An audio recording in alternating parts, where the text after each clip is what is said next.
আজি আমাৰ অক্টোবৰ বেচৰ 1 month হৈ গ'ল তেওঁলোকক পঢ়োৱা আৰু আজি তেওঁলোকৰ হৈছে এক্সাম ইয়াত আপুনি চাব পাৰে সকলোৱে ইয়াত এক্সাম দি আছে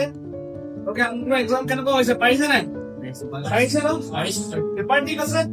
ঠিক আছে বঢ়িয়া ইয়াত আপোনাৰ আছে কোৱেশ্চন পেপাৰ গোটেইখিনি আমি নেদেখাও কিন্তু তাৰে এটা প্ৰশ্ন আমাৰ অডিয়েন্সলে যদি আপোনালোকে চাই আছে এই ভিডিঅটো আপোনালোকে ৰখাই লৈ আনসাৰটো ভাবি লওক বা কমেন্ট কৰক তাৰপিছত আনসাৰটো মেচ কৰি চাব পাৰে নে নোৱাৰে what is the relation between stop loss and trigger price stop loss আৰু trigger price to মাজৰ relation to কি option buying ৰ কাৰণে বেলেগ হ'ব আৰু option selling ৰ কাৰণে বেলেগ হ'ব 15 সেকেন্ডৰ কাৰণে আপোনালোকে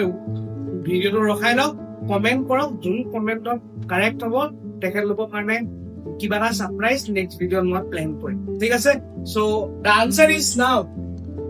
মেচ কৰি সব যে আপোনালোকৰ আনসাৰ পকেটো আহিছে নে নাই হোৱা যদি অপচন বাইং হয় stop loss to less than equal to trigger price হ'ব লাগে greater than stop loss or equal to stop loss হ'ব লাগে সো এটো আছে আপোনালোকৰ আনসাৰ কিমান গনে পাৰিলে মই চেক কৰিম